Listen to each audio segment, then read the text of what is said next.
Hello friends, welcome back to my channel. இன்றைக்கி நம்ம பார்க்கக்கூடிய வீடியோஸ் என்னென்னாக்கல, வாழையில் ஒரு இயற்கை உரத்தை பயன்படுத்தி ஒரு விவசாயி அருமையான மகசூல் எடுத்திருக்காரு. சார் வணக்கம். இயற்கை உரம் உங்கள் பேருங்க சார்? சண்முகம். எந்த ஊருங்க சார்? செயற்கை உரம் நம்ம பயன்படுத்த இருக்கக்கூடிய சத்துக்கள் ஓகே, சீனிவாசநல்லூர் கிராமம். அழிய ஆரம்பிச்சோம். இப்போ கையில் வச்சுருக்கீங்களா?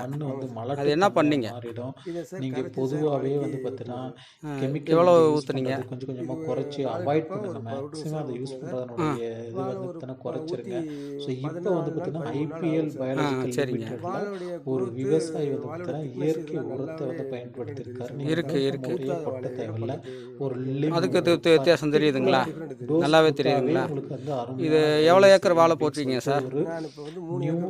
3 ஏக்கர் போட்டிருக்கீங்க. இது உங்களுக்கு ரொம்ப பிடிச்சிருக்குங்களா? சரிங்க. இதை மேற்கொண்டு பயன்படுத்துங்க. மற்ற விவசாயிகளுக்கும் சொல்லுங்க. பொட்டாசியம் அப்படின்னு சொல்லிட்டு 3 வகையான நல்ல ரிசல்ட்டுங்களா? இருக்கு. இது ரசாயன உரத்துக்கு அதிகப்படியாக வைக்கிறீங்கள, இது ஒரு மாற்றா நீங்கள் பயன்படுத்தலாம்.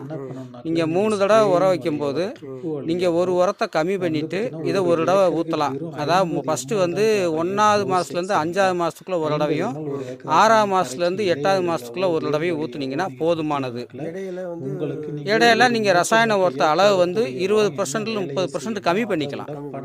சரிங்களா? ஒரு ஏக்கருக்கு ஒரு 15 மூடை வைக்கிறீங்க அப்படின்னா 10 மூடை ஆக்கிக்கலாம். அந்த 5 மூட்டை காசை இதில் நீங்கள் இன்வெஸ்ட் பண்ணிக்கலாம். உங்களுக்கு செலவு ஒன்று தான்.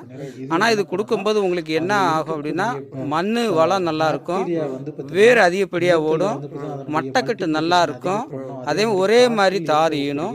நீங்கள் வைக்கிற உரமும் பழுது இல்லாமல் எடுத்து கொடுக்கும்.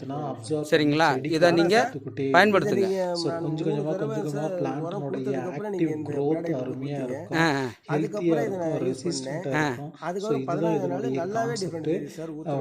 ஓகே. ஆமாம். இனிமேல் நீங்கள் இருக்கக்கூடிய வாழைக்கு பயன்படுத்துங்க. நன்றி, வணக்கம். மற்ற விவசாயிகளுக்கும் இதை பற்றி சொல்லுங்கள். சரி, நன்றி சார். நன்றி.